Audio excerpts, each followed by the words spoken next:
Hello मेरे प्यारे बच्चों। और कैसे हैं आप सभी लोग। एक बार पुनः आपका जेएमडी ऑनलाइन कोचिंग में हार्दिक स्वागत। तो जैसा कि हम लोग क्लास 12th की फिजिक्स की सीरीज में चल रहे थे और इसमें हम अपना पहला चैप्टर जो कि जिसका नाम है वैद्युत क्षेत्र एवं आवेश, इस चैप्टर को जो है दो पोर्शन में बांट के अपन लोग पढ़ रहे हैं। पहला पोर्शन जिसमें अपन लोगों ने पढ़ा था चैप्टर फर्स्ट का नाम आप सभी जानते हैं, वैद्युत क्षेत्र एवं आवेश, या ऐसा कह लीजिए कि वैद्युत आवेश एवं क्षेत्र। इसको जो है मैंने दो पोर्शन में बांट के रखा था, जिसमें मैंने दो पोर्शन बनाए थे। वैद्युत आवेश पार्ट 1 भी कह सकते हैं इसे, और दूसरा वैद्युत क्षेत्र पार्ट 2। तो पार्ट 1 वैद्युत आवेश को हम कंप्लीटली फिनिश कर चुके हैं, इसके बारे में सब कुछ जान चुके हैं। और आज का जो हमारा टॉपिक है वो है वैद्युत क्षेत्र, टॉपिक 2। आप चाहो तो अपने बढ़िया से पेन कापी निकाल लीजिए और उस पर आप डाल सकते हो टॉपिक 2। और टॉपिक 2 का नाम क्या है प्यारे बच्चों? वैद्युत क्षेत्र।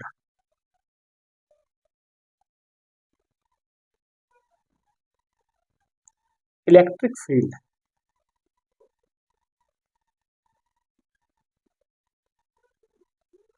तो मेरे प्यारे बच्चों, नन्हे मुन्ने बच्चों, आपका फिर से जेएमडी ऑनलाइन कोचिंग में हार्दिक स्वागत है। यह आपका बड़ा प्यारा ही छोटा सा ब्यूटीफुल सा चैनल है। जैसा कि आप लोग सपोर्ट कर रहे हैं, इसी तरह से सपोर्ट बनाए रखिए और बहुत जल्दी ही इस कोर्स को ख़त्म कर लेंगे। बस थोड़ा सा समय नहीं मिल पा रहा था, इसलिए क्लास में पर्टिकुलर नहीं आ रही थी, लेकिन अब प्रयास रहेगा जारी आप लोगों के लिए। थोड़ा सा सपोर्ट आप लोग बढ़ा दीजिए ताकि हम भी मोटिवेट हो सकें और आपके लिए रोज़ वीडियो डाल सकें। तो हमारे टॉपिक का नाम है वैद्युत क्षेत्र यानी कि इलेक्ट्रिक फील्ड। आप बोर्ड के दाएं तरफ देख सकते हैं वैद्युत क्षेत्र में जितने भी टॉपिक हैं। देखिए कितना बड़ा सा सिलेबस है, और यदि आज में पूरा हो जाता है तो मैं प्रयास करूंगा कि आज में पूरा हो जाए, और यदि पूरा नहीं हो पाता है तो इसको जो है हम दो पोर्शन में सॉल्व कर लेंगे। एक लेक्चर में आज दे दूंगा, लेक्चर बना के एक लेक्चर 1 बना दूंगा इसका, और एक लेक्चर 2 बना दूंगा,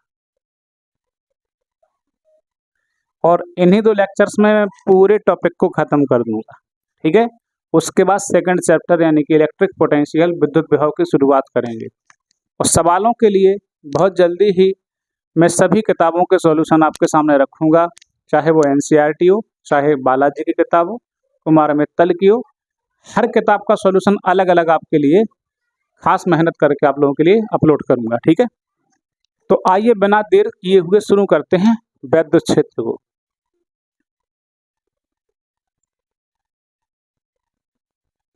वैद्युत क्षेत्र, पहले तो प्रश्न आता है कि वैद्युत क्षेत्र है क्या। आइए थोड़ा सा इसके नाम से इसकी डेफिनेशन को जानने का प्रयास करते हैं। देखो, विद्युत का मतलब होता है प्यारे बच्चों आवेश, और क्षेत्र का मतलब होता है चारों ओर का क्षेत्र।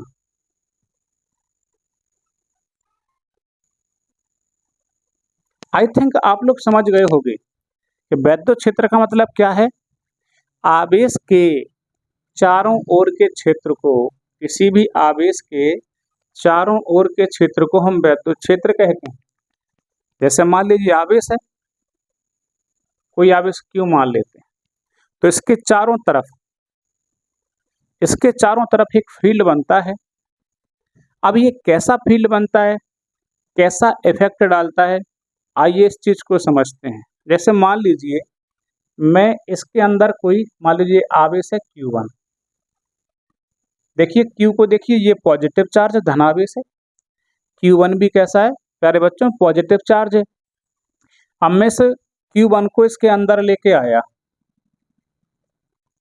जैसे ही मैं Q1 को अंदर लेके आया तो धनावेश और धनावेश के बीच में क्या होता है प्यारे बच्चों, प्रतिकर्षण होता है, रिपल्सन होता है। तो ये आवेश क्या करेगा, इसको धक्का देगा, प्रतिकर्षित करेगा कि भैया जाओ यहाँ से, तुम धनावेश हो, मैं भी धनावेश, तुम भी धनावेश, इसलिए तुम्हारे यहाँ कोई काम नहीं। तो यह आवेश इस धनावेश को धक्का देगा और इसे कौन सा अनुभव होगा बेटा, कौन सा बल, प्रतिकर्षण बल का अनुभव होगा। लेकिन यही इसी की जगह में कोई आवेश Q2 लेके आता जो कि नेगेटिव हो, और जैसे मैं Q2 को इस तरफ लेके आता, और हम सभी जानते हैं कि ये पॉजिटिव चार्ज है, नेगेटिव है, तो पॉजिटिव कहता कि भाई दूर क्यों जा रहे हो, मेरे पास आओ, तुम्हारा स्वागत है। तो इसे अपनी ओर खींचने लगता, क्योंकि पॉजिटिव और नेगेटिव के बीच में होता है आकर्षण। तो इस Q2 को कौन सा बल अनुभव होता है, आकर्षण बल। धनावेश को हो रहा है प्रतिकर्षण बल और ऋणावेश को कौन सा हो रहा है प्यारे बच्चों, आकर्षण बल। अब इन सभी बातों को इकट्ठा मर्ज कर लेते हैं तो वैद्युत क्षेत्र की कितनी प्यारी डेफिनेशन निकल के आती है। आप क्या कहेंगे कि किसी आवेश के चारों ओर का वह क्षेत्र, किसी आवेश के चारों ओर का वह क्षेत्र जिसमें कोई अन्य आवेश लाते हैं, कोई अन्य आवेश लाते हैं, तो या तो उस पर प्रतिकर्षण बल का अनुभव होता है या उस पर आकर्षण बल का अनुभव होता है। बस इसी क्षेत्र को हम कहते हैं प्यारे बच्चों वैद्युत क्षेत्र कहते हैं। ठीक है, आई थिंक आप लोगों की डेफिनेशन क्लियर हो गई होगी। अब आइए थोड़ा सा इसके बारे में जानते हैं। वैद्युत क्षेत्र को जो है कैपिटल ई से प्रदर्शित करते हैं। ठीक है, और खास बात यह एक सदिश राशि है प्यारे बच्चों। कैसी राशि है, सदिश राशि है, वेक्टर क्वांटिटी। सदिश राशि की एक खास बात होती है, इसमें दो चीजें होती हैं, इसमें परिमाण भी होता है और साथ साथ दिशा भी होती है। ध्यान देना प्यारे बच्चों, सदिश राशि में खास बात होती है कि इसमें दिशा भी होती है, इसमें परिमाण भी होता है। वैद्युत क्षेत्र का परिमाण ज्ञात करने के लिए हम वैद्युत क्षेत्र की तीव्रता का प्रयोग करते हैं। वैद्युत क्षेत्र की तीव्रता निकालते हैं। प्यारे बच्चों बहुत अच्छे समझिए कि वैद्युत क्षेत्र सदिश राशि है। सदिश राशियों में दो चीजों की आवश्यकता होती है, परिमाण और दिशा। परिमाण का मतलब कितना, भाई अपनी भाषा में कहो ना, कितना। जैसे मैं Q1 लेके आया, Q2 लेके आया, तो इस पर कितनी मात्रा में वैद्युत क्षेत्र अप्लाई होगा, बस उसी मात्रा, कितना मतलब बोले तो मात्रा, इस आवेश मतलब वैद्युत क्षेत्र की मात्रा या उसके संख्यात्मक मान को हम परिमाण कहते हैं। और परिमाण किसके द्वारा ज्ञात करते हैं प्यारे बच्चों, वैद्युत क्षेत्र की तीव्रता के द्वारा। ठीक है, दिशा, दिशा निकालते हैं वैद्युत बल रेखाओं के द्वारा। वैद्युत बल रेखाओं के द्वारा, या इन्हीं को हम कहते हैं वैद्युत क्षेत्र रेखाएं। एक ही बात है प्यारे बच्चों, तो आप इस चार्ट को बहुत अच्छे से आप लोग नोट कर लीजिए। कहो तो मैं साफ बना दूं, वैसे तो आप लोग समझ पा रहे होंगे। तो दिशा मतलब कि किस ओर विद्युत क्षेत्र है, परिमाण मतलब कितना विद्युत क्षेत्र है, कितना विद्युत क्षेत्र निकालेंगे वैद्युत क्षेत्र की तीव्रता से, और दिशा निकालेंगे वैद्युत बल रेखाओं की मदद से। ठीक है, तो पहले आप इतनी चीज का जो है आप लोग वो ले लीजिए बेटा, क्या स्क्रीनशॉट ले लीजिए। ठीक, चलिए इसको मैं मिटाता हूँ। तो पहला ऑप्शन आप लोग समझ गए होंगे बेटा कि वैद्युत क्षेत्र क्या होता है, क्या चीज है। ठीक है, आइए दूसरे टॉपिक पे चर्चा करते हैं।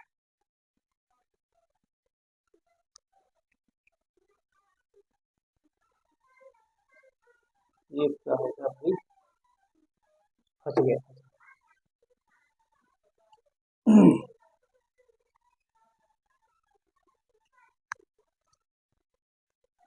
देखिए हम लोगों ने समझा कि वैद्युत क्षेत्र को हम ई से प्रदर्शित करते हैं, और यह एक कैसी राशि है प्यारे बच्चों, सदिश राशि है। सदिश राशि में दो चीजें होती हैं, परिमाण और दिशा।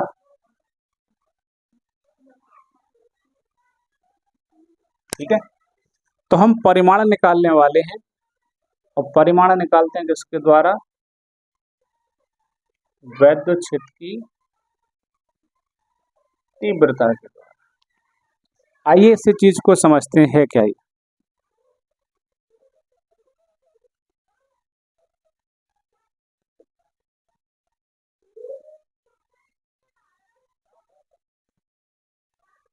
इंटेंसिटी ऑफ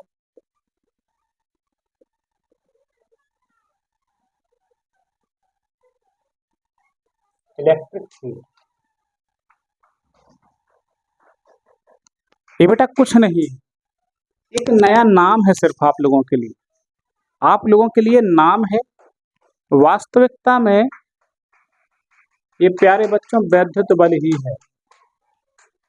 क्या है? वैद्युत बल। बस ये नाम बदल के आपके सामने आ गया है। कैसा वैद्युत बल? किसी आवेश पर लगने वाला वैद्युत बल। देखिए कैसे, या आप ऐसा कह लो कि वैद्युत बल का एक प्रकार से रेट है, आप रेट भी कह सकते हो। रेट कैसा? भाव। आइए एग्जाम्पल से आपको समझाते हैं। जैसे मान लीजिए कि आप सब्जी लेने के लिए मार्केट में गए आप, आपके घर में 2-3 लोग हैं और आप आलू खरीदने के लिए गए। अब आपने दुकानदार से पूछा क्यों भाई आलू कैसे दिए? तो वो कहेगा भैया 50 का पसेरी है। कितना है? 50 रुपए का पसेरी। पसेरी मतलब होता है बेटा 5 किलो। ये 5 किलो कितने रुपए का है? 50 रुपए का। 50 रुपए का है, लेकिन आपको निकालना था 2 किलो खरीदना था, मात्र 2 किलो। आपको मात्र 2 किलो खरीदना था, तो आपने तुरंत अपना दिमाग चलाया और आपने सोचा कि 5 किलो का 50 रुपए है, तो 1 किलो कितने का है?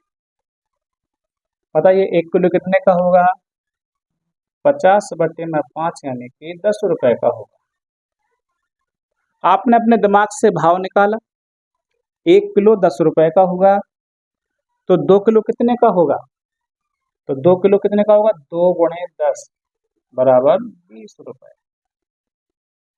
यानी सब्जी का भाव ज्ञात करने के लिए आपने सबसे पहले 1 किलो के लिए निकाला। बिल्कुल ठीक इसी प्रकार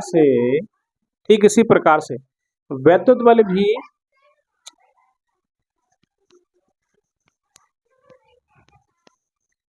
बच्चे शैतान कर रहे हैं इसलिए थोड़ा डिस्ट्रैक्ट हो रहा है, थोड़ा सा उसको पॉज करना है तो बच्चों को शांत कर दें। रुको रुको रुको, दबाना मत, अभी रुको, मैं कर देता हूँ पॉज।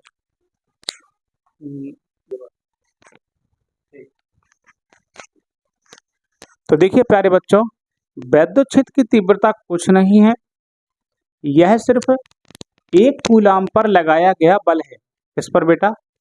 1 कूलाम आवेश पर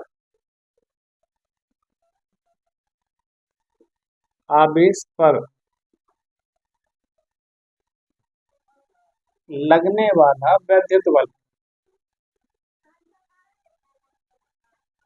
ठीक है प्यारे बच्चों, बस 1 कूलाम आवेश पर लगने वाला बल है। क्यों निकालते हैं? जैसे मान लीजिए जी है, अब ये वैद्युत क्षेत्र समझ लीजिए आप। जैसे मान लीजिए मैं यहाँ पे एक आवेश है, मान लीजिए 10 कूलाम का आवेश है।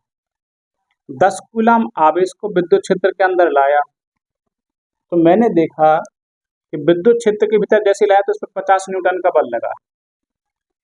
कितने का लगा? 50 न्यूटन का। 10 कूलाम को मैं विद्युत क्षेत्र के अंदर लेके आया तो 50 न्यूटन का बल लगा। मैं मान लीजिए यहाँ पे 40 कूलाम को लेके आऊंगा, 40 कूलाम को इसके अंदर लेके आऊंगा तो कितना बल लगेगा? तो आप कहोगे गुरुजी तो बहुत सिंपल है कि 10 कूलाम पे कितने न्यूटन का है? 50 न्यूटन का है। तो 1 कूलाम पे कितना आएगा? 50/10 यानी कि 5 न्यूटन। तो 40 पर कितने का आएगा? तो 40 कूलाम पर आएगा, कितना आएगा प्यारे बच्चों? 5 गुणे 40 मतलब कि 200 न्यूटन का बल आएगा। इस निष्कर्ष से हमें ये बात पता चली कि अगर हम 1 कूलाम का ज्ञात कर लें, अगर 1 कूलाम का बल हमको पता है तो हम 40 के लिए बड़े आसानी से निकाल सकते हैं। आप 4000 के लिए निकाल सकते हो, 4 लाख के लिए, 4 करोड़ के लिए। बस यही चीज मैं आपको समझाना चाहता हूँ कि एक प्रकार से विद्युत बल का रेट है, जैसे सब्जी का रेट होता है 1 किलो का भाव, ऐसे इसमें है कि 1 कूलाम आवेश पर लगने वाले वैद्युत बल को ही हम वैद्युत क्षेत्र की तीव्रता कहते हैं। 1 कूलाम को हम एकांक आवेश भी कह सकते हैं। क्या कह सकते हैं प्यारे बच्चों? एकांक आवेश। अब देखिए मैं इसको मिटाता हूं। अभी इसमें बहुत सारी जानकारियां अपन को हासिल करनी है।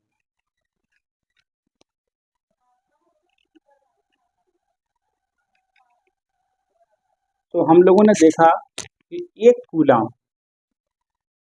कूलाम आवेश पर लगने वाले वैद्युत बल को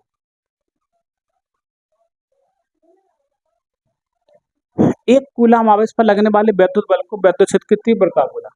जरा सोचो, हम मान लेते हैं, मान लीजिए कि Q कूलाम पर, Q आवेश पर लगने वाला बल बराबर में F है। Q कूलाम आवेश पर लगने वाला बल F है। तो बताइए 1 कूलाम आवेश पर कितना लगेगा? क्या करेंगे? सिंपल से आप F बटे में Q का लगा देंगे, भाग F बटे में Q हो जाएगा। और 1 कूलाम आवेश पर लगने वाले बल को हम क्या कहते हैं?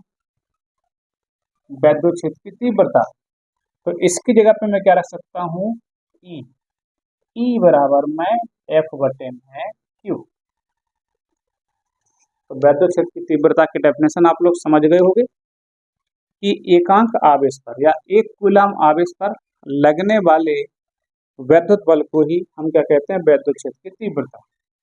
अब देखो इसकी डेफिनेशन को थोड़ा और आगे बढ़ा सकते हैं। 1 कूलाम आवेश, जरा देखिए थोड़ा सा कि वैद्युत क्षेत्र की तीव्रता भी एक सदिश राशि है। ये भी समझिए प्यारे बच्चों, ये भी कैसी राशि है? सदिश राशि है। और सदिश राशि में हमेशा ही दिशा होती है और परिमाण होता है। परिमाण तो हमें निकाल चुके, मान लीजिए परिमाण की, लेकिन दिशा के लिए थोड़ा समझते हैं। दिशा के लिए समझिए, मैं इस चीज को समझा रहा हूँ, फिर इस चीज को समझना, दिशा क्लियर हो जाएगी। ऐसे 2 प्लेटें हैं अपने पास, एक धन प्लेट है, एक ऋण प्लेट है। मैंने धनावेश को रखा बीच में। जैसे धनावेश को रखता हूं प्यारे बच्चों, तो धन धन एक दूसरे को प्रतिकर्षित करता है, तो ये धन इस तरफ जाना शुरू कर देगा प्रतिकर्षण की वजह से। अब ये व्यक्ति ए है, अब मैं ऋण को लेके आता हूं, तो ऋण को प्रतिकर्षित करेगा, तो ये इस तरफ जाना शुरू कर देगा। ये बी व्यक्ति है। मैंने व्यक्ति ए से पूछा कि बताओ वैद्युत क्षेत्र की दिशा क्या है? तो व्यक्ति ए ने कहा कि धनावेश से ऋणावेश की ओर। और मैंने व्यक्ति बी से पूछा तो वो बोला ऋणावेश से धनावेश की ओर। अब दोनों सही बोल रहे हैं, दोनों गलत नहीं बोल रहे। ए बोला कि धनावेश पर लगने वाले बल की दिशा, बी बोला ऋणावेश पर लगने वाले बल की दिशा। तो ये बोला कि भैया राइट साइड, ये बोला लेफ्ट साइड। दोनों ही सही है, दोनों में झगड़ा हो गया। तो लोगों ने कहा सुनो पहले कि जब भी वैद्युत क्षेत्र की तीव्रता या वैद्युत क्षेत्र की दिशा निकालो तो हमेशा बी पॉजिटिव। कैसे रहो? बी पॉजिटिव मतलब धनावेश से कहा गया कि धनावेश पर लगने वाले बल की दिशा ही क्या मानी जाएगी? वैद्युत क्षेत्र की तीव्रता की दिशा मानी जाए। तो वैद्युत क्षेत्र पर लगने वाले बल की दिशा, मतलब सॉरी, धनावेश पर लगने वाले बल की दिशा, धनावेश पर लगने वाले बल की दिशा ही, धनावेश पर लगने वाले बल की दिशा ही क्या कहलाएगी प्यारे बच्चों? वैद्युत क्षेत्र की दिशा कहलाएगी। आई थिंक आप लोग वैद्युत क्षेत्र की तीव्रता के बारे में समझ गए होंगे। इसमें एक चीज पढ़ लो, इसका मात्रक पढ़ लो। बल का मात्रक न्यूटन और आवेश का मात्रक कूलम। एक इसका मात्रक और होता है, वो होता है वोल्ट प्रति मीटर। तो इसके दो मात्रक हैं, न्यूटन प्रति कूलम और वोल्ट प्रति मीटर। देखिए, वोल्ट प्रति मीटर जो है इस लेसन में नहीं है, वोल्ट प्रति मीटर वैद्युत विभवांतर में है, विद्युत विभव वाले लेसन में है। तो जब वहां आएगा तो मैं आपको बता दूंगा कि वैद्युत क्षेत्र की ये मात्रक क्यों बना। ठीक है, देखो मात्रक मैंने बता ही दिया, विमा आपको घर से करनी है। विमा आप लोगों के लिए होमवर्क है, और दिशा मैंने आपको बता ही दी, धनावेश पर लगने वाले बल की दिशा कह लो, चाहे या फिर धनावेश से ऋणावेश की ओर भी कह सकते हो। धनावेश से ऋणावेश की ओर वैद्युत क्षेत्र की तीव्रता की दिशा होती है। ये इसका फॉर्मूला होता है, E बराबर F/m। ठीक है, दूसरा टॉपिक हो गया। आइए अब पढ़ते हैं तीसरा टॉपिक, बिंदु आवेश के कारण तीव्रता। जिसको भी स्क्रीनशॉट लेना है ले लीजिए, मैं 1 मिनट रुका है ना, चलो चलेगा। ठीक,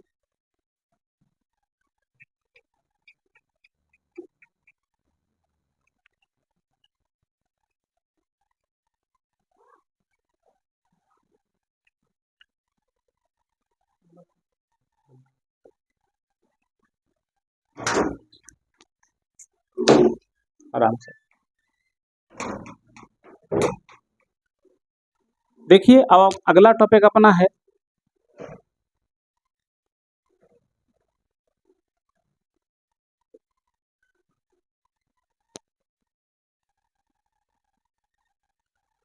बिंदु आवेश के कारण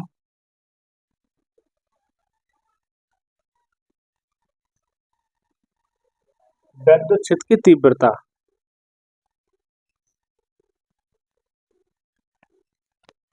बिंदु आवेश के कारण वैद्युत क्षेत्र की तीव्रता कैसे निकालें? सबसे पहले बिंदु आवेश, आवेश का बिंदु के आकार में होना कब पॉसिबल होगा? चलिए इसको समझते हैं। जैसे मान लीजिए ये मार्कर ही देख लीजिए, ये मार्कर मुझे बिंदु के आकार का कब लगेगा प्यारे बच्चों? ये तब लगेगा जब इससे हम बहुत दूर चले जाएंगे। बिल्कुल ठीक वैसे जैसे आप लोग उड़ते हुए हवाई जहाज को देखते होगे हवा में।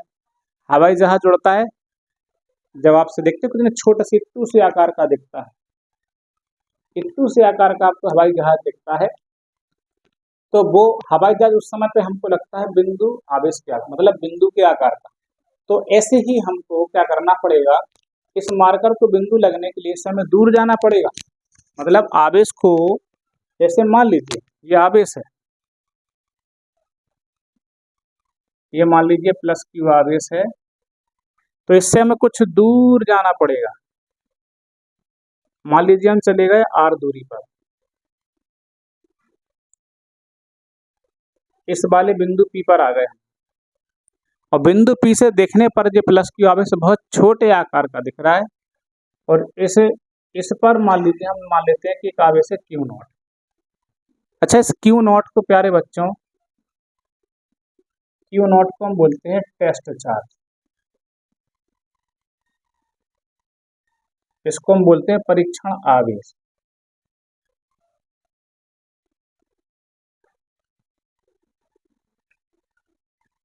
इसको हम बोलते हैं बेटा, क्या बोलते हैं इसको, क्यू नॉट को परीक्षण आवेश। और जैसा कि नाम में ही देख पा रहे हो परीक्षण, ये बेटा टेस्ट करता है, किसका करता है?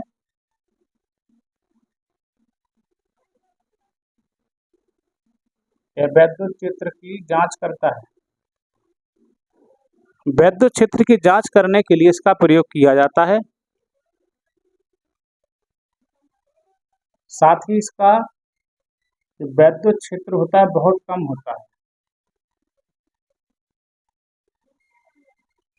टेंडिंग टू जीरो, इसका वैद्युत क्षेत्र बहुत ही अल्प होता है, टेंडिंग टू जीरो होता है। साथ ही ये प्यारे बच्चों हमेशा ही धनावेशित होता है, ऑलवेज पॉजिटिव होता है। ठीक है, तो ये क्यू नॉट की कहानी मैंने आपको समझा दी। अब देखिए क्यू नॉट, जैसे बिंदु P पर हमने क्यू नॉट को रखा तो आप देख सकते हो कि ये तो पॉजिटिव होते हैं, क्यू नॉट साथ में ये भी पॉजिटिव है, दोनों ही पॉजिटिव है, तो इन दोनों के बीच में क्या होगा, प्रतिकर्षण होगा। तो हम क्या लिखेंगे, ये देखो बिंदु P पर क्यू नॉट तथा क्यू के बीच कौन सा बल लगेगा प्यारे बच्चों, प्रतिकर्षण बल। तो बोलो प्रतिकर्षण बल का फॉर्मूला क्या होता है, हम सभी जानते हैं, 1/4πε0 Q1 और Q2। तो Q1 का मान Q रख लीजिए और Q2 का मान Q0 रख लीजिए, चाहे Q0 रखो चाहे Q रखो, Q1 Q2 की जगह पे। और बीच की दूरी कितनी है प्यारे बच्चों, r²। दोनों के बीच बल निकल आया, लेकिन हमें क्या निकालना है, विद्युत क्षेत्र की तीव्रता। तो अपन लिखेंगे बिंदु P पर तीव्रता, और तीव्रता का फॉर्मूला क्या होता है प्यारे बच्चों, E बराबर F/Q कह लो चाहे F/Q0, क्योंकि बिंदु P पर निकाल लो, P पर कौन सा बेटा, Q0 है। तो F की जगह पे क्या रखोगे, F की जगह मान रख लीजिए 1/4πε0 Q into Q0 upon r² upon Q0, Q0 से Q0 काट दीजिए, E बराबर हो जाएगा 1/4πε0 Q/r²। अगर मान लीजिए यदि निकाय के परावैद्युतांक वाले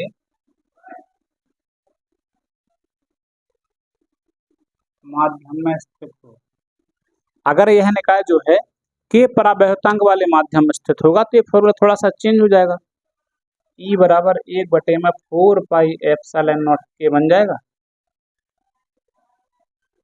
और Q/r² हो जाएगा। ठीक है, देखिए तो ये कितना सिंपल था बिंदु आवेश के कारण विद्युत क्षेत्र की तीव्रता।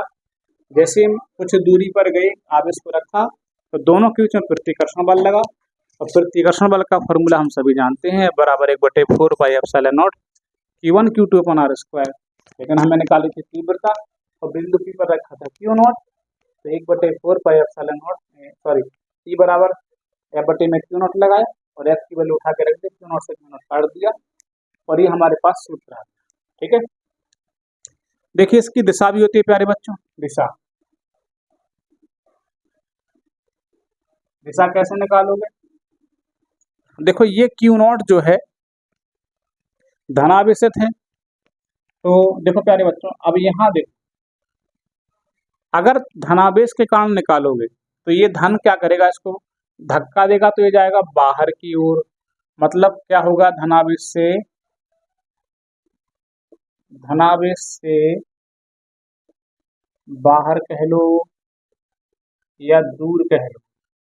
तो धनावेश के कारण या तो ये बाहर जाएगा या दूर जाएगा, लेकिन जरा सोचो यहाँ पे ऋणावेश हो, ऋण क्या करेगा इस Q0 को, क्योंकि Q0 कैसा होता है, हमेशा पॉजिटिव होता है, तो ऋणावेश क्या करेगा, इसको अपनी ओर खींचेगा, यानी कि आकर्षित करेगा। मतलब ऋणावेश से कहाँ आएगा, अंदर की ओर, ऋणावेश के लिए कहाँ आएगा,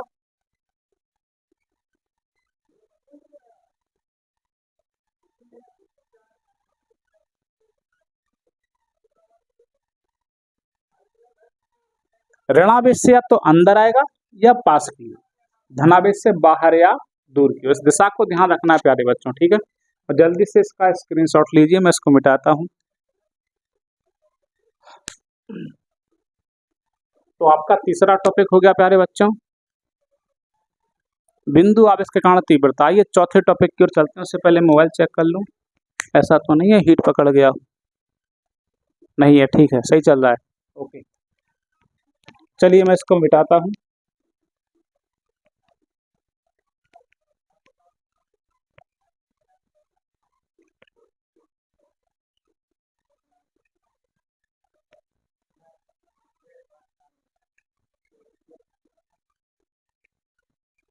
देखिए प्यारे बच्चों, अगला जो हमारा टॉपिक है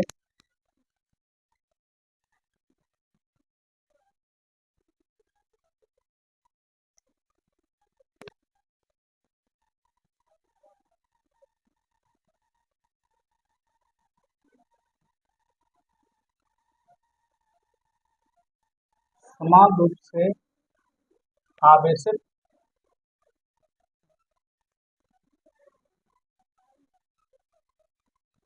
रिंग या वलय की अक्ष पर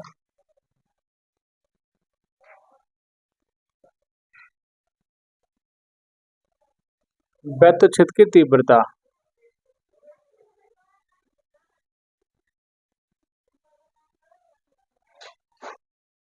समान रूप से आवेशित रिंग या वलय की अक्ष पर विद्युत क्षेत्र की तीव्रता।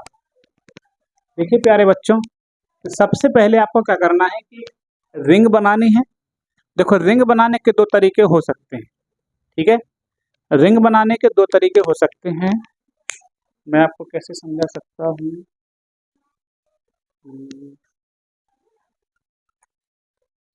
चलिए, अगर इससे समझ में आ जाए तो इससे समझने का कोशिश करिएगा, ठीक है। देखिए प्यारे बच्चों, ये रिंग है, ये हमारे पास रिंग है और मैं इसको थोड़ा सा एडजस्ट कर लेता हूँ। ये रिंग है और ये जो आपको मार्कर दिख रहा है इसके बिल्कुल बीचों बीच से होकर गया है ना प्यारे बच्चों, बिल्कुल बीचों बीच से होकर गया है। इस लाइन को हम बोलेंगे अक्ष। तो हमें करना क्या है कि रिंग की अक्ष पे ही तीव्रता निकालें, मतलब ये अक्ष समझिए, अक्ष समझो इसको, या तो इस पॉइंट पे कहीं भी मिडिल में भी निकाल सकते हैं। तो ये रिंग है और रिंग की हमें जो है, रिंग की जो हमें अक्ष पे निकालना प्यारे बच्चों, ठीक है।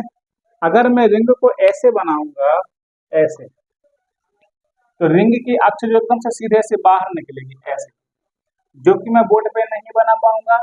इसलिए मैं रिंग को ऐसे ना बना करके मैं रिंग को ऐसे बनाऊंगा, ठीक है, ताकि आपको अक्ष विजिबल हो सके, अक्ष समझ में आ सके। तो देखिए, मैं रिंग को ऐसे नहीं बनाऊंगा, मैं रिंग को ऐसे बनाऊंगा।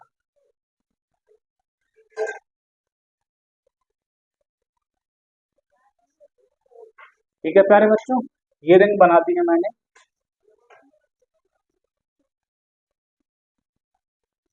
ठीक, ये रिंग है,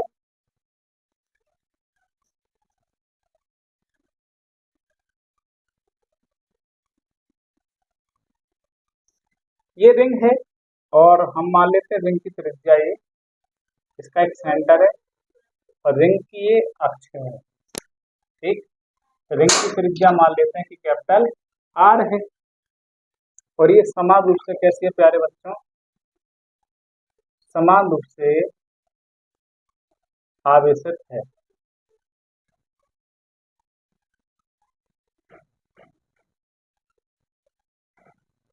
समान रूप से आवेशित है और हमें जो है केंद्र ओ से, और ये अक्ष आपको दिख रही है, अक्ष पे हमने मान लिया बिंदु, ये बिंदु पी है और यहाँ से यहाँ तक की दूरी कितनी है प्यारे बच्चों, एक्स है, ठीक है। बस इसकी अक्ष पे जो बिंदु पी है, इसी बिंदु पी पर आपको वैद्युत क्षेत्र की तीव्रता निकालनी। तो निकालेंगे कैसे, क्योंकि निकालने के लिए अभी भी हम कूलाम के नियम की हेल्प लेंगे। किसके नियम की हेल्प लेंगे प्यारे बच्चों, कूलाम के नियम की। और कूलाम का नियम कभी भी इतने बड़े आकार के चालक पे नहीं लगता है, क्योंकि कूलाम के नियम की मैंने सीमाएं पढ़ाई थी आपको कि कूलाम का नियम कभी बड़े आकार के चालकों पे नहीं लगता है, बल्कि छोटे छोटे आकार के चालकों पे लगता है। तो हमें करना क्या पड़ेगा कि इस चालक को छोटे छोटे आकार यानी बिंदु आवेश मतलब बिंदु के आकार का मानना पड़ेगा, यानी इस रिंग को छोटे छोटे पीसेस में काटना पड़ेगा। तो देखिए, हम इसके छोटा सा एक पीस काट देते हैं यहाँ से यहाँ तक का।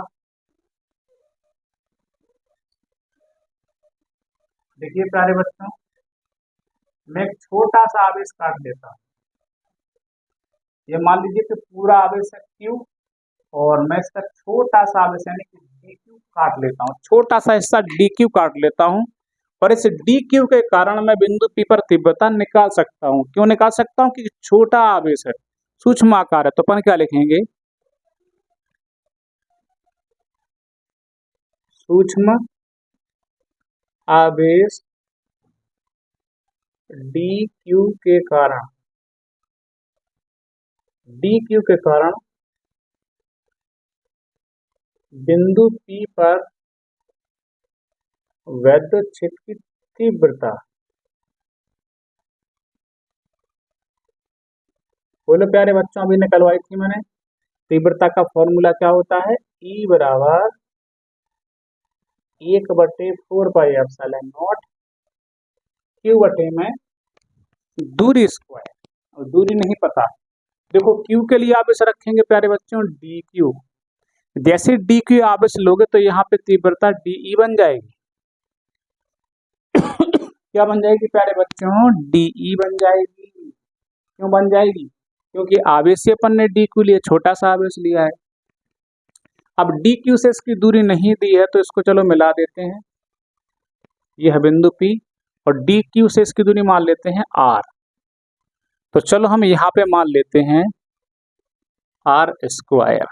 ठीक है, अब मेरे बच्चों इसको बहुत अच्छे से समझो, क्योंकि ये dq पॉजिटिवली चार्ज है और मैंने आपको बताया था कि जिस बिंदु पर तीव्रता निकाल लेते हैं उस बिंदु से देख लेते हैं कि आवेश कौन सा है, धनावेश है कि ऋणावेश है। अगर धनावेश है तो धनावेश से दूर आएगी इसकी तीव्रता। तो देखिए इसी दिशा में जो तीव्रता अपन ने निकाली डी, प्यारे बच्चों, वो इस दिशा में ऐसे जाएगी। देखिए चित्र को अच्छे से,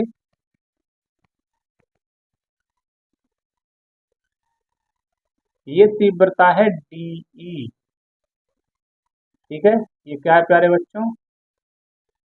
ये हमारी तीव्रता है डी, जो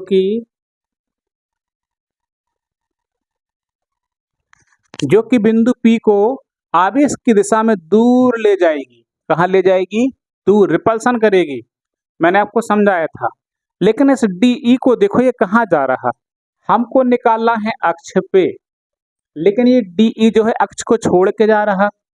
तो मुझे क्या करना पड़ेगा? यहाँ पे एक मान लो एंगल थीटा बनता है, ये थीटा है तो ये एंगल भी थीटा होगा।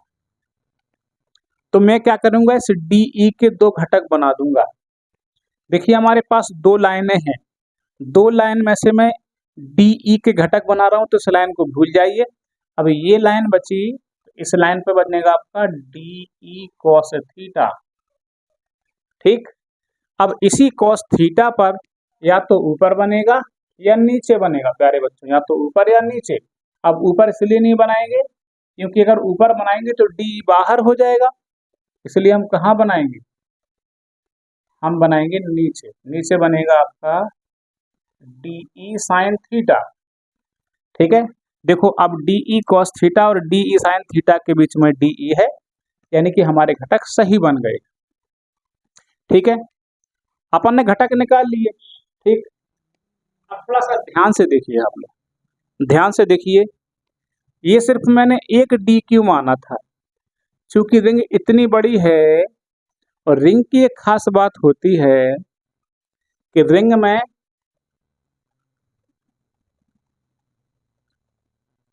हर एक पॉइंट का अपोजिट पॉइंट होता है। ध्यान दीजिए, रिंग में एक खास बात होती है कि हर एक पॉइंट का अपोजिट पॉइंट होता है। आप अगर यहाँ पॉइंट मानेंगे तो यहाँ अपोजिट मिलेगा, यहाँ मानेंगे तो यहाँ मिलेगा, यहाँ मानेंगे तो हर एक, मतलब हर एक पॉइंट का जो है अपोजिट पॉइंट होता है। वैसे तो मुझे सभी पॉइंट्स का निकाल लेना, क्योंकि मैंने अभी एक पॉइंट का निकाला है, निकालना तो बहुत सारे पॉइंट का है, लेकिन मैं एक बार अपोजिट पॉइंट का निकाल लेता हूँ। जितना भी इसका डी क्यू है, इसका भी हम मान लेते हैं कि डी क्यू है। जो त्रिज्या यहाँ पे आर है, हम यहाँ पे आर मान लेते हैं। ठीक है, सेम देखिए, ऐसी डी क्यू को मैंने यहाँ मिलाया। ठीक है, जैसे ये डिस्टेंस आर है, इसको भी आर मान लेते हैं। जैसे ये डी ई निकला था तो ये भी डी ई निकलेगा। अब ये यहाँ पे थीटा मानना पड़ेगा सेम, तो यहाँ पे भी थीटा आएगा। ठीक है, तो डी ई चूंकि अक्ष को छोड़ के, अक्ष देखो ये है लाइन, ये वाली लाइन जो दिख रही है ना, ये अक्ष है। डी अक्ष को छोड़ के जा रहा, मजबूरी में मुझे फिर से डी ई के घटक बनाने पड़ेंगे। अब देखो दो लाइनें हैं, दो लाइनों में से मैं डी ई के घटक बना रहा हूँ, तो एक लाइन पे आएगा, इस लाइन पे फिर से डी ई कॉस थीटा आएगा। अब डी ई कॉस थीटा के लंबवत मैं यहाँ बनाऊंगा ऊपर की ओर, ये बनेगा डी ई साइन थीटा। क्यों बनाएंगे ऊपर की ओर? क्योंकि डी ई कॉस थीटा और डी ई साइन थीटा के बीच में डी ई आना चाहिए। अब इस डायग्राम को ध्यान से देखिए, डी ई साइन थीटा और डी ई साइन थीटा दोनों ही आपस में बराबर हैं, एक दूसरे के अपोजिट हैं। एक दूसरे का अपोजिट है मतलब ये ऊपर खींचेगा, ये नीचे खींचेगा, तो बिंदु पी ना तो ऊपर जा पाएगा ना नीचे जा पाएगा, बैलेंस हो जाएगा। मतलब इन दोनों का प्रभाव कैसा हो जाएगा प्यारे बच्चों? खत्म हो जाएगा। ठीक, अभी सिर्फ अपन ने दो आवेशों के लिए ज्ञात किया, और दो आवेशों के लिए ज्ञात किया और अपन ने देख लिया कि दोनों के डी ई साइन थीटा एक दूसरे को निरस्त कर रहे हैं, जबकि देखो दोनों के डी ई कॉस थीटा एक ही दिशा में जा रहे हैं, और एक ही दिशा में जाते हैं तो प्यारे बच्चों उनको जोड़ देते हैं। क्या कर देते हैं? जोड़ देते हैं। ठीक है, हम सभी जानते हैं, मैंने पिछले लेक्चर में पढ़ाया भी आपको, ठीक, कि जब भी दो बल या दो सदिश राशियां एक ही दिशा में जाती हैं तो उनको जोड़ लिया जाता है। ठीक है, तो हम देख रहे हैं कि सिर्फ दो के लिए, अगर हम कोई भी और भी निकालें फिर उसका अपोजिट निकालें, कितने भी टी क्यू के लिए निकाल लो तो सभी टी क्यू के लिए डी ई साइन थीटा निरस्त हो जाएंगे एक दूसरे के विपरीत दिशा में, लेकिन सभी के डी ई कॉस थीटा आपस में जुड़ जाएंगे क्योंकि सभी के डी कॉस थीटा समान दिशा में आएंगे। तो अपन क्या लिखेंगे प्यारे बच्चों? रिंग पर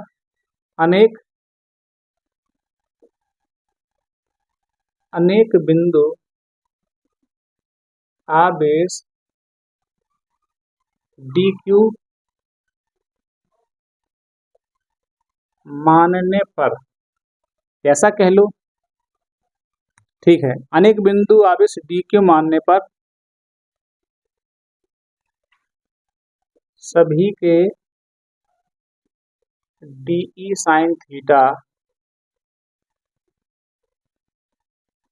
एक दूसरे से विपरीत दिशा में प्राप्त होंगे, अतः ये एक दूसरे का प्रभाव निरस्त कर देंगे, जबकि सभी के डी ई कॉस थीटा समान दिशा में प्राप्त होंगे। सभी के डी ई कॉस थीटा समान दिशा में प्राप्त होंगे, इसलिए सभी का क्या होगा प्यारे बच्चों? योगफल होगा। सभी का क्या होगा प्यारे बच्चों? योगफल। लेकिन अभी तो हमने सिर्फ दो का निकाला है, ऐसे तो कई सारे निकलेंगे, तो सबका योगफल कैसे कर पाओगे? है नहीं कर पाओगे, तो सबके लिए क्या करोगे? जितने भी डी ई कॉस थीटा हैं सभी का समाकलन कर देंगे। सभी का समाकलन कर देंगे तो आपको टोटल विद्युत क्षेत्र मिल जाएगा। ठीक है प्यारे बच्चों, सभी को जोड़ना है, जोड़ा नहीं पाओगे आप, कितने हैं आप नहीं बता सकते, तो इसलिए समाकलन कर दिया बेटा, तभी आपको ई मिलेगा। अब देखिए प्यारे बच्चों, समाकलन डी ई का मान ये उठा के रख दीजिए, 1/4 pi epsilon not D Q बटे में R square into cos theta. या कॉस थीटा की वैल्यू निकाल लीजिए प्यारे बच्चे, यहाँ से कॉस थीटा बराबर आधार बटे कर्ण, यहाँ से निकाल लीजिए। आधार क्या है? एक्स है और कर्ण क्या है? आर। तो x बटे में क्या हो जाएगा r। तो यहाँ रख दीजिए प्यारे बच्चों x बटे में r। देखिए जो नहीं बदलेगा उसको बाहर निकाल दीजिए। तो 1 बटे में 4 पाई एप्सिलॉन नॉट x बटे में r स्क्वायर का r में गुणा करेंगे तो r पे घातीय 3 आएगा प्यारे बच्चों, और समाकलन के अंदर आएगा dq। ठीक है, इस dq को जोड़ देंगे, समाकलन मतलब जोड़ना है, इन सभी dq का समाकलन करेंगे तो q मिल जाएगा। यहाँ लिख देंगे चूंकि dq का समाकलन करने पर हमें मिलेगा q।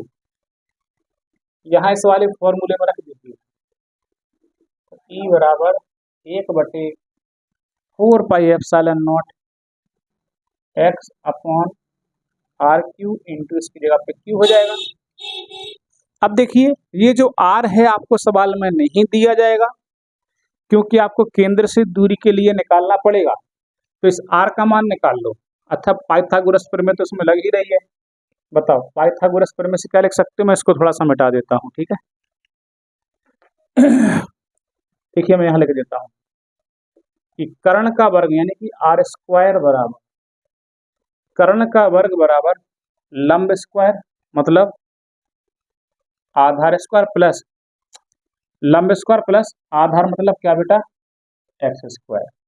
मैं स्क्वायर को इस तरफ भेजता हूँ, मैं स्क्वायर को इस तरफ भेजूंगा तो ये बन जाएगा 1/2। 1/2 और अंडर रूट एक ही बात होती है, तो ये स्क्वायर जाएगा तो यहाँ 1/2 बन जाएगा और इनका घन कर दो मतलब 3 घात लगा दो। घन करने पर जैसे घन करोगे तो r की पावर में 3 और R square plus X square, इस पे 3 घात आएगी मतलब इस पे 3 आएगी, इस पे तो घातों का गुणा हो जाएगा यानी कि 3/2 हो जाएगा। तो यहाँ से आर क्यू का मान उठा के रख दीजिए। तो ई बराबर 1/4 पाई एप्सिलॉन नॉट, क्यू का एक्स में गुणा करेंगे तो 2x, आर क्यू की जगह पर रख देंगे R square plus X square की पावर में 3/2। और ये हमारे पास रिंग के लिए उसकी एक्सिस पर किसी भी बिंदु के लिए तीव्रता का सूत्र आ चुका है। यहाँ से जो चीज़ आपको समझ में नहीं आई है बार बार रिपीटिशन करके पूछ लीजिए, और ज़्यादा नहीं समझ में आया है तो आप जो है जाके मुझे कमेंट बॉक्स में लिख दें ताकि मैं आपको समझा दूंगा अच्छे से। ठीक है, और इसके आगे जो लेक्चर रहेगा लगभग आधा लेक्चर खत्म हो चुका है 10 में से। अब बाकी का लेक्चर में आगे दूसरे लेक्चर में ख़त्म कर दूंगा पूरा फिनिश। ठीक है, जब तक आप बेटा अच्छे से पढ़ाई करिए, अध्ययन करते रहिए, और आप लोगों के लिए बहुत जल्दी ही मैं सवालों की सीरीज लाने वाला हूं और हर किताब का सवाल आपके पास उपलब्ध होगा ताकि आप अच्छी से अच्छी पढ़ाई कर सकें, बोर्ड एग्जाम में अच्छे नंबर ला सकें। तब तक के लिए thank you and bye bye, good night.